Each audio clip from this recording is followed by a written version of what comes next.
आप देख रहे हैं एनएमटी न्यूज और आपको रखे सबसे आगे। शिंदे गुट के नेता ने बढ़ाई उद्धव ठाकरे की टेंशन, बोले शरद पवार और कांग्रेस मिलकर। शिवसेना नेता किरण पावस्कर ने शनिवार 15 जून को विपक्षी गठबंधन पर जमकर निशाना साधा है। उन्होंने कहा कि महाविकास अघाड़ी एमवीए के सहयोगियों की रुचि केवल सत्ता में है। उनमें से हर एक के पास मुख्यमंत्री पद के लिए 2 से 3 दावेदार हैं। एमवीए नेताओं द्वारा आयोजित प्रेस कॉन्फ्रेंस पर पलटवार करते हुए पावस्कर ने मुस्लिम वोटों का संदर्भ देते हुए लोकसभा चुनाव में उनकी सफलता का श्रेय एम फैक्टर को दिया। उन्होंने कहा कि एमवीए के सहयोगी दल शिवसेना, यूबीटी, कांग्रेस और राकांपा एसपी और इसका श्रेय लेने की होड़ में है।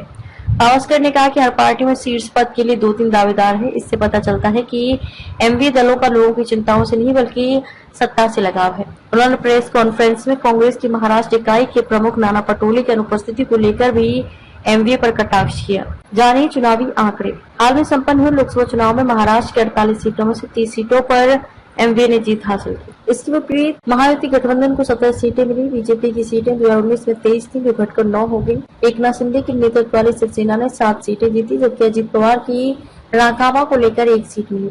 पावस्कर ने दावा किया कि कांग्रेस और राकांपा ने मिलकर 22 सीटें जीती हैं।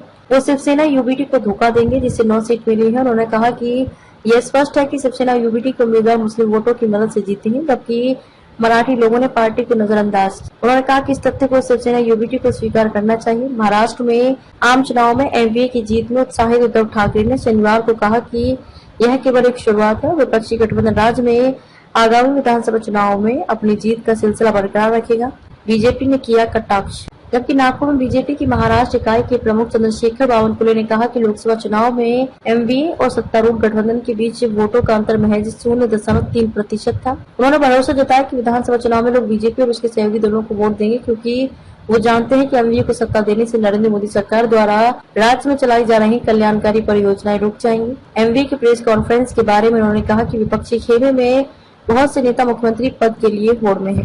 उन्होंने विपक्ष पर कटाक्ष करते हुए कहा कि वोटों में अंतर सिर्फ 0.3% था, लेकिन कुछ लोग इसे बड़ी सफलता बता रहे हैं। लोग विधानसभा चुनाव में महायुति को वोट देंगे, क्योंकि उन्हें पता है कि एमवीए सरकार मोदी सरकार की कल्याणकारी योजनाओं को रोक देगी। उन्होंने ठाकरे के इस दावे का खंडन किया कि आम चुनाव में समाज के सभी वर्गों ने एमवीए को वोट दिया। बावनकुले ने कहा कि शिवसेना यूबीटी के 51% वोट मुसलमानों के थे, जो उन्हें पिछले 2.5 वर्षों के हिंदू विरोधी रुख के कारण मिले।